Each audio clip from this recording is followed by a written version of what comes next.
Good morning friends. Trade desk के morning bulletin में आपका स्वागत है। और रोज की तरह हम लोग सबसे पहले खबरों की बात करेंगे। तो आज कुल 10 खबरें हैं, जिसमें एआई ने मार्क किया है कि 6 बुलिश खबरें हैं, 2 बियरिश और 2 न्यूट्रल खबरें हैं। तो एक एक करके खबरों की बात करते हैं। आईपीओ बूम वापस, जुलाई अगस्त 2026 की 69% फंड रेंजिंग इसी 2 महीने में हुई है। ये बिजनेस स्टैंडर्ड की खबर है। और मध्य पूर्व में आपूर्ति बाधित होने की चिंताओं की बातचीत की उम्मीद पर कच्चे तेल की कीमतें गिरी। ब्रेंट $87 पर बैरल पर अभी चल रहा है। एनएससी फोन पे आईपीओ पर लहर का नेतृत्व करेंगे। 239 कंपनियां लिस्ट होने के लिए तैयार, ये एनालिस्ट बोल रहे हैं, और ये भी बिजनेस स्टैंडर्ड की खबर। रुपया कमजोर होने पर आरबीआई अपने हस्तक्षेप नीति में बदलाव दिखा रहा है, ये इकोनॉमिक टाइम्स की खबर है। आईपीओ उन्माद खुदरा निवेशकों को सदस्यता जीएमपी के क्रेज से परे देखने की क्यों जरूरत, ये भी बिजनेस स्टैंडर्ड की खबर है। अमेरिकी डेटा से फेड की दर वृद्धि की उम्मीद बढ़ने के कारण डॉलर 8 दिन के उच्च स्तर के करीब पहुंच गया है, ये इकोनॉमिक टाइम्स की खबर है। सेमकॉर्प ग्रीन इंफ्रा ने $393 मिलियन के भारतीय आईपीओ के लिए आवेदन किया है। और निफ्टी रेंज बाउंड रहा। स्मॉल कैप इंडेक्स ने नया रिकॉर्ड उच्च स्तर छुआ, गुरुवार को देखने लायक प्रमुख स्तर, ये लाइव मिंट की खबर है।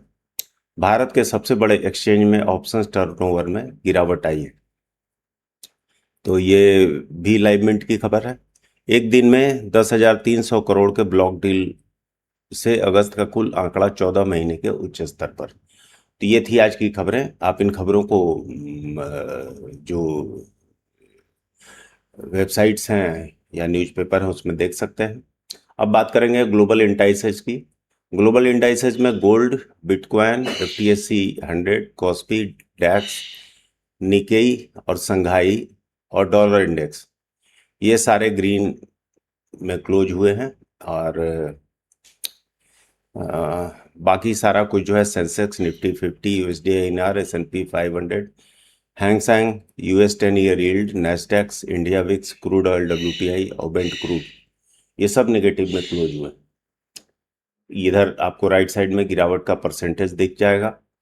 और ये कुछ ग्लोबल मार्केट के सिनेरियो थे सारे इंडेक्सेज के।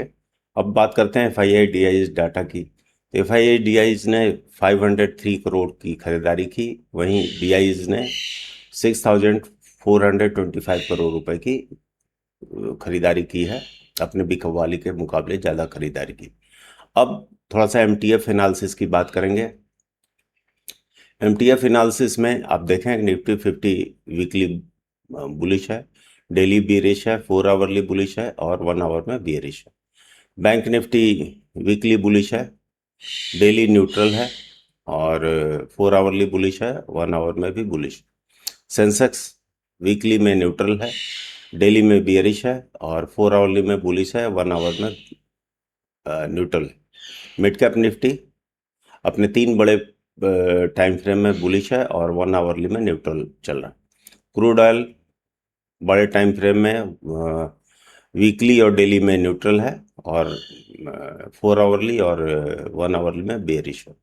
नेचुरल गैस वीकली में बेयरिश है और डेली और 4 आवरली में बुलिश है और 1 आवर में न्यूट्रल है।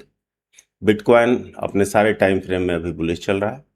अब थोड़ा सा सेक्टर रोटेशन की बात करते हैं कि कल कौन से सेक्टर आगे रहे, क्या रहे। तो कल के डेट में जो है ना, बैंकिंग सेक्टर ने लीड किया है और ऐसा कोई सेक्टर नहीं है जो थोड़ा सा इम्प्रूव कर रहा हो, बल्कि आईटी और फार्मा कमज़ोर हो रहे हैं और ऐसा कोई सेक्टर नहीं है जो कल के डेट में पीछे रहा। तो 2 सेक्टर, जैसा कि मैंने बताया, आईटी और फार्मा थोड़ा सा पीछे रहे और बैंक थोड़ा सा आगे रहा। बाकी किसी में कोई खास चेंज देखने को नहीं मिला है। तो आज के मॉर्निंग बुलेटिन में इतना ही। Thank you very much.